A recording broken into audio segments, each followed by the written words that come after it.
Bismillah, Assalamualaikum warahmatullahi wabarakatuh.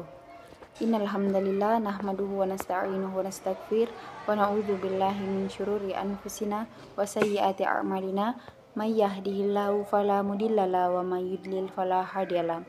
Asyhadu an la ilaha illallah wa asyhadu anna Muhammadan abduhu wa rasuluh la nabiyya ba'da. Rabbi syrah li sadari wa yassir li amri wahlul 'uqdatam min lisani yafqahu qawli.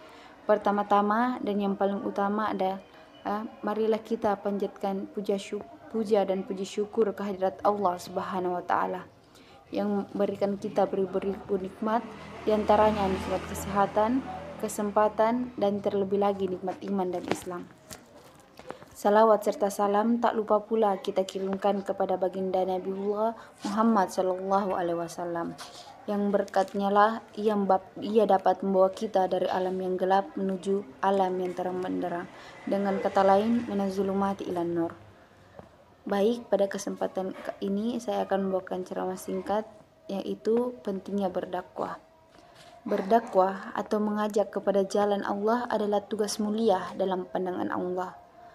Dakwah dan amar ma'ruf merupakan persyaratan dalam membangun umat Islam. Tak mau berdakwah, maka tentu pasti mengalami kerugian dan kemunduran dalam berbagai aspek kehidupan. Maka, marilah kita ingat, wahai kaum muslimin, bahwa dakwah untuk menegakkan ajaran-ajaran Allah merupakan kewajiban yang disyariatkan dan merupakan tanggung jawab yang harus dipikul oleh kaum muslimin seluruhnya. Artinya, setiap muslim dituntut untuk berdakwah sesuai kemampuannya dan peluang yang dimilikinya. Oleh sebab itu, wajiblah bagi kita untuk senantiasa bersemangat dan berpartisipasi dalam berdakwah, menyebarkan ajaran Islam kemanapun kita menuju dan di mana saja kita berada. Allah menyebutkan di dalam ayatnya yang berarti, katakanlah ini jalan agamaku. Aku dan orang-orang yang mengikutiku mengajak kamu kepada Allah dengan hujjah yang nyata. Maha suci Allah dan aku tidak termasuk orang-orang musyrik. Quran Surah Yusuf ayat 108. Berdasarkan ayat tersebut, orang-orang beriman sebagai pengikut Rasulullah Shallallahu Alaihi Wasallam mempunyai kewajiban berdakwah, mengajak kepada jalan Allah.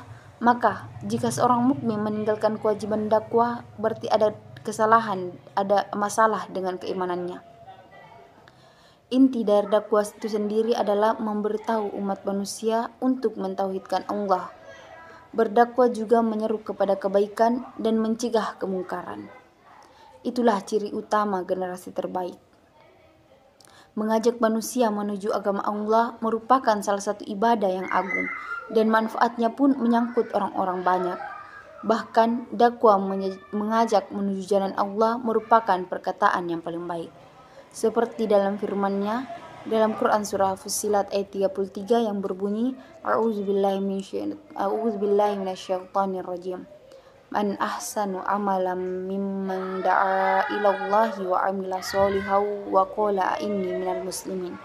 Yang artinya, siapakah yang lebih baik perkataannya daripada orang-orang yang menyeru menuju Allah, mengajarkan amal yang solih dan berkata, sesungguhnya aku termasuk orang-orang yang berserah diri.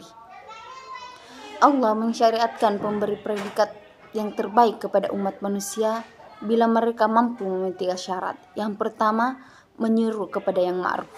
Yang kedua, mencegah dari yang mungkar. Dan yang ketiga, mau beriman kepada Allah Subhanahu wa taala.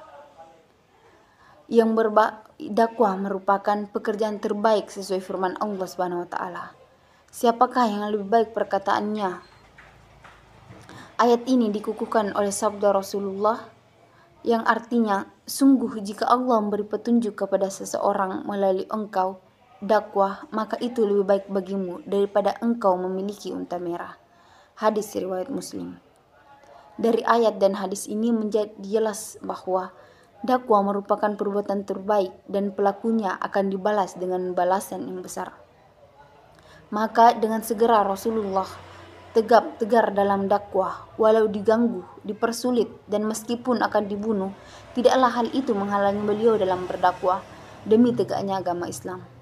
Karenanya para dai hendaknya menyadari bahwa ancaman intimidasi dan teror secara ancaman membunuh dari musuh para nabi sebelum Nabi Muhammad, dan hal itu akan berlanjut sampai hari kiamat, sehingga mereka telah memiliki kesiapan mental yang dapat diandalkan.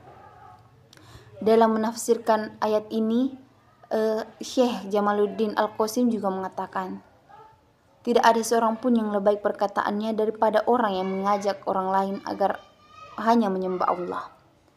Dakwah tujuan terbesarnya adalah menyebarkan kebenaran pada umat manusia, khususnya umat muslim, agar senantiasa memperbaiki kualitas hidupnya, agar para hamba Allah semakin giat beribadah kepada Sang Khalik. Lalu mereka membela Islam, mendakwahkan Islam semampunya hingga dengan usaha, dan setelah rahmat Allah manusia masuk Islam dengan berbondong-bondong. Maka alangkah bahayanya kalau dakwah itu sampai tidak berjalan, mogok total tanpa ada yang menjalankan. Sebab pada saat itu azab Allah akan turun ke bumi menimpa manusia. Apakah di dalamnya itu orang beriman atau bukan beriman? Adapun dahulu Nabi Muhammad SAW memotivasi para sahabatnya untuk berdakwah kepada Allah dan mengobarkan semangat mereka untuk itu, serta menjelaskan pahala yang dikandungnya dan akan diangkat derajatnya di sisi Allah Subhanahu wa taala bila mereka menegakkannya. Mungkin hanya itu yang dapat saya sampaikan. Kurang dan lebihnya mohon dimaafkan. Syukron. Wassalamualaikum warahmatullahi wabarakatuh.